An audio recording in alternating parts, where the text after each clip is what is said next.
Diary. Happy Tuesday, my name is Peter Klein. Thank you very much for tuning in today as we continue on the road to WrestleMania. Most of the show today is going to be focused on that, specifically looking at the go-home show for Monday Night Raw.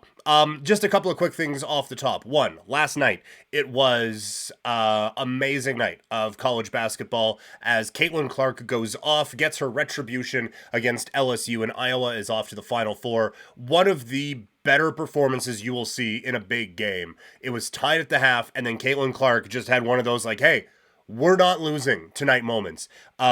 Just completely delivered on the hype. 100% blown away. There isn't a whole lot of analysis. She's amazing and continues to be amazing and will be the number one pick in the WNBA draft. On the LSU side, Angel Reese, I think, showed the impact she can have even when she's not having her best game. And last night was not her best game. But still, 20 rebounds in a game where, like, she was clearly hobbled with an ankle problem. It still once again shows the impact that player can have, and then her teammates having her back in that way was really, really cool to see. So just a quick thought on that. Also, baseball, the Blue Jays get no hit last night.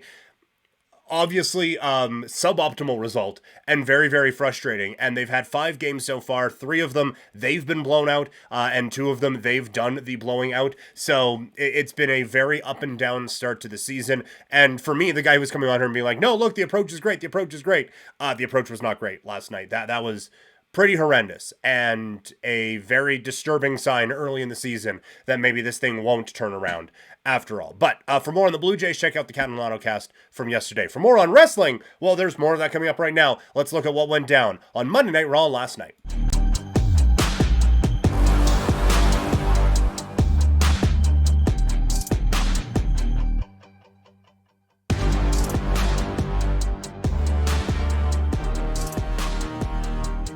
Our WrestleMania 40 preview continues by looking at what went down on Monday Night Raw from the Barclays Center in Brooklyn, New York, last night. We're not going to do like blow by blow or anything like that, but the show starts with Rock and Roman in the ring.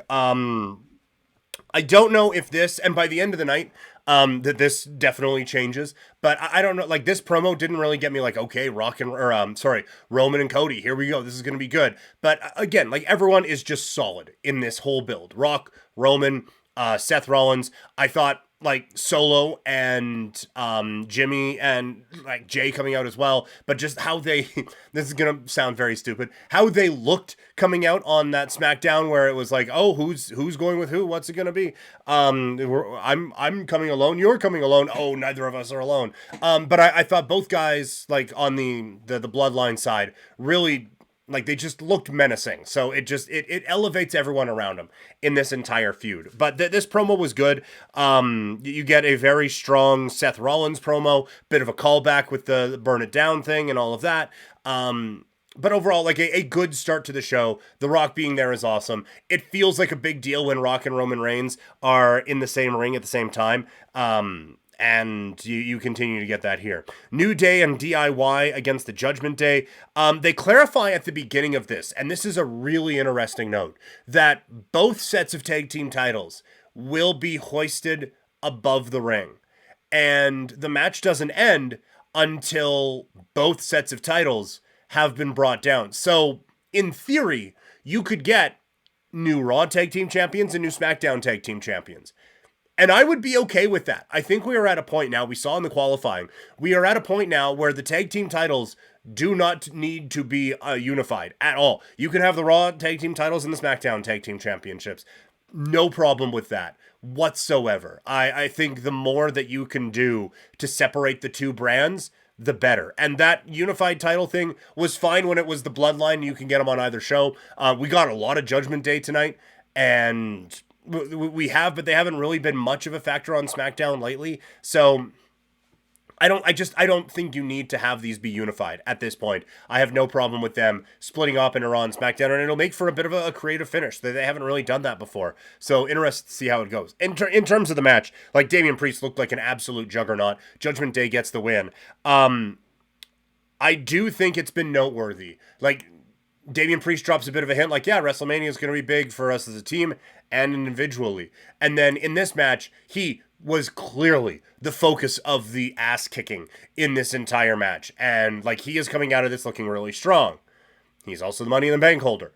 Just saying. It feels like this is setting up for Damian Priest to cash in at WrestleMania. In the back, Roman Reigns leaves early, or so we thought. But this is how they introduce that Roman is going to be inducting.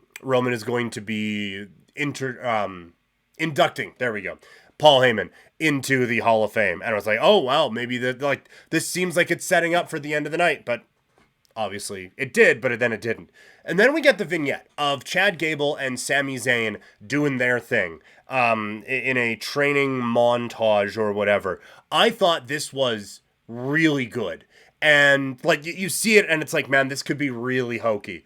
But it wasn't. And I thought in this one promo, it tied this whole last year in for Sami Zayn. Because we talked about it on the show yesterday, that Sami Zayn's stock has probably fallen the most from last WrestleMania to this one. Obviously, for in-ring performers. Obviously, out of the ring, there's a lot worse. But in terms of in-ring, like, this guy was legitimately main eventing night one of WrestleMania, and the place went crazy. And now he's in the Intercontinental title match, feeling like the underdog again.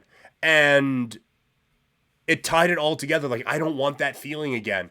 And so I'm afraid to like fully put myself out there in this sort of way. And that is holding me back. And so I think that this was a really good job of tying the entire last week together, or last year together, to like kind of understand where this guy is at. And there's a bit of a flaw in that, right? Like, he won the tag team titles, but he doesn't have a tag team partner to fall back on now anymore. And so this was good. And honestly, it made me wish we had a little bit more of these. Like, they could have started this a little bit quicker, because this was really good and really, really impressive. And I like this a whole lot more than Sami Zayn's trying to find his way onto WrestleMania, and he loses here, and he loses here, and he loses here. If they would have done the gauntlet right away and then built it up in this way, I thought this would have been really good. And then it goes into the match of Sami Zayn against Bronson Reed. But just quick before that, there's another Judgment Day segment in the back with Legado del Fantasma coming in, hanging out with Dom. Judgment Day is very upset at Dom. It seems like we're getting a Dom breakoff here at some point very soon, probably around WrestleMania or the night after WrestleMania. I could see Dom going to Legado del Fantasma and elevating that group that way. I have no problem with that. I think it seems like Judgment Day has kind of run its course a little bit, and it's done its job, right? Like, it absolutely elevated Dom. It has elevated Damian Priest. It has taken Rhea to the absolute stratosphere. So I think Judgment Day has served its purpose now. If it just kind of poof, I don't know what happens to Finn, but I think you come out of it with at least three stars higher than they were before, and probably JD McDonough too, but I don't like him. Then we get into the match. Bronson Reed against Sami Zayn. I thought, if like coming out of that vignette, like, okay, Sami Zayn is believing in himself. He's got this thing figured out. I thought it would have been great for him to run through and not like squash Bronson Reed, but to really start to take it to Bronson Reed a little bit. Especially if you were going to do the thing at the end where Gunther comes out and beats the holy hell out of both of them. I guess it does still set up the underdog story for Sami Zayn, but I would have liked a bit of a transition to know this guy's an ass kicker. That this guy can go out there and get the job done. He doesn't have to be the underdog the whole time. He can go out there and do the damn thing. And I like to see that from Sami. I would like to see that evolution in the character a little bit. Instead, like, it was a very good competitive match, and then the end comes where Walter drags Chad Gable out and then beats down Gable and Sami Zayn. The one thing I'll say, we were getting a lot of like really arrogant Walter for a while. This was a nice way to reestablish that this is a very violent man as well.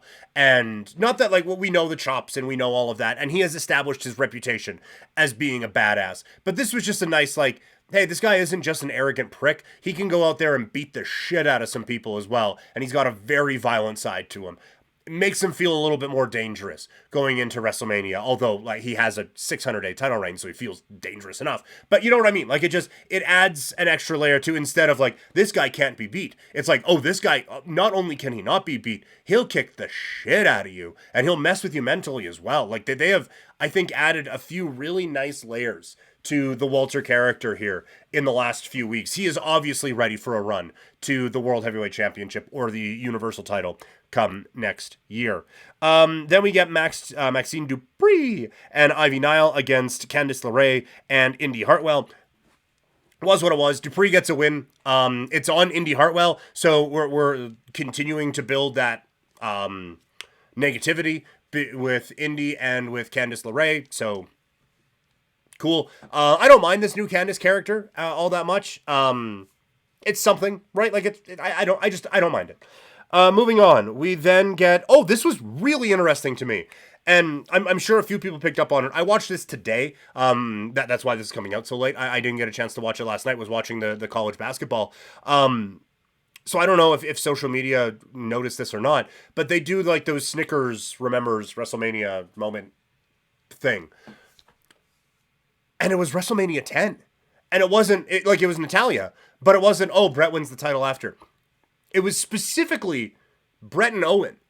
And it's a sponsored segment on a WWE thing, but I don't remember the last time Owen was ever mentioned on WWE, even just in passing. And they've done like, oh, well, this is the third time brothers are wrestling, so it ties in whatever. But I just like, I don't know if this is a sign that because the asshole at the top is gone now, maybe that this relationship could be furthered and could be built upon, and this could be kind of the entry to that, or if it was just a sponsor thing and it was whatever. My hope is they at least reached out to be like, hey, we're going to mention him in this thing. It's in context of this. It's Natalia doing it. Can we do that? Like, I hope there was at least that kind of communication, but I thought it was really interesting. That was like, I'm seeing Owen Hart on a WWE broadcast for the first time in I don't know how long. So I thought that was really, really interesting. And it leads to a lot of different things, right? And again, all of it is 100% what his family wants. And like, I think that they have a good thing with AEW with the Owen Hart Classic. I don't know if it was treated with the respect that it needed to be. They brought it to Calgary, but then the match was over and it was done and we had a celebration and that was it. And you had someone come out in a Liger costume, and I hope it wasn't Liger, because if they flew him over for that, it's bullshit. But I'm rambling now. They at least have something with AEW. So like, there's not that Owen was going to be forgotten or anything like that. But if Martha doesn't want Owen mentioned on WWE, then don't mention him. I know there's a lot of people who are like, oh, he has to be in the Hall of Fame. It's like, you know what? Like, this was a horrific thing. And if she doesn't want the company that had that horrific thing happen to mention him, then they shouldn't. And so if they are okay with it now, then I'm okay with it. But very, very, very, very interested to see that. And that was just kind of a, whoa, wait a minute. What? Whoa, what? That really, really caught me there. Drew McIntyre then does a vignette that I thought was absolutely fantastic. Like, he screams main eventer. And he starts it with the look in my eyes, what do you see? But did a good job of then tying it back into Seth Rollins instead of it just being Drew versus CM Punk and Rollins is there. Like, it has kind of felt like Rollins is in the background of two feuds, right? With the bloodline thing with Cody, Rock, and Roman, and with McIntyre and Punk as well. And it's like, hey, world champ here. And it goes to what I said yesterday about how it does seem like his popularity has started to dip a little bit. I think he needs some time off. So I would be extremely surprised if Seth comes out of WrestleMania as the world heavyweight champion. Who else it would be, we'll talk about that on Friday for our full breakdown. But Drew McIntyre, just chef's kiss, no notes. Phenomenal. Ricochet against Ivar. Both of them are going to be in the Andre the Giant Memorial Battle Royal coming up on Friday. I think Ricochet has really benefited from Pat McAfee losing his shit every week at what Ricochet can do in a way that, like, Nakamura, I think, benefited from McAfee on commentary. I think Ricochet has kind of benefited as well. And as we go into the new year for the WWE, I do think that this is a performer that is going to be focused on more. And they've really started to hype, like, this guy is on a roll right now. We'll see. He could win this Battle Royal. Like, that would be, I think that'd be really interesting. And I think that they are ready to absolutely push him. This match was great. Like, Ivar delivers always with his size and what he is able to do. Ricochet, same thing. We get a 630 here. He gets to show his strength with the fall-away slam after catching Ivar. That was really cool. It just, both of these guys came away from this match better off for having these. And Ivar has been in a ton of those over the, past like 5 months, it seems like. it does feel like they're just kind of killing time till Eric comes back. If Eric is coming back, that would be quite the night after WrestleMania surprise to have. But I just, both these guys are really good, and I'm happy that they're getting a bit of a spotlight there. Then we get Becky and Rhea.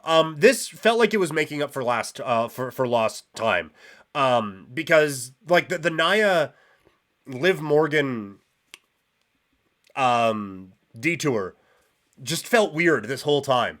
And now we basically had a 2-week build with Rhea and Becky, which is weird because it was Rhea Becky going into the Rumble and then coming out of it and going into Elimination Chamber. It was kind of the obvious one. And then after that, it was just like, yeah, we'll get to it. When you had the Nia stuff, and I get like Becky beating Nia in a falls count or a last woman standing match does elevate Becky, but so does winning in the goddamn chamber in Australia. So I have been frustrated with this build. They kind of get it back, but it does feel like this one had another gear that they could have got to before WrestleMania. But they've hyped it up as saying like this is one of the biggest matches on one of the biggest shows we've ever had. So they've said the right stuff, but it just feels like the build hasn't really got there all the way, at least for me. We got the 6-woman tag team match. Nice to see Tegan Nox get a bit of shine here. She is someone who I'd like to see a bit more of a spotlight on in 2024 here, but you get what you get. Damage Control ends up getting the win. That match is going to be fun coming up on the weekend. And then in the main event, it's Seth Rollins against Solo Sikoa. Bloodline rules. We get a cool table spot. The crowd's chanting for tables right away. They're fighting. It's plunder everywhere. But it's really just a setup for the Bloodline to come down and interference. Rock is standing over Seth Rollins, and it seems like the good guys have finally got one up on the bad guys. And Cody's music hits, and there's a fight, and then Roman comes out and cuts him off. And instead of the good guys getting one over on the bad guys here going into WrestleMania, the bad guys literally whip them. I was going to say literally whip the shit out of them. I don't believe that would be factually correct. But still, whip them boys and just absolutely beat them down.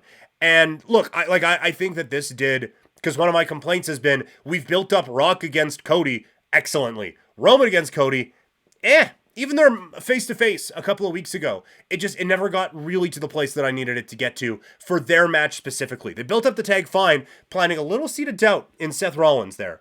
But I do think that there is a bit of elevation from this feud for that. Like, that this was high-level physicality. The crowd was there for it. This crowd was a star on Monday night. And I thought they did a really, really good job of making this feel like a really big deal.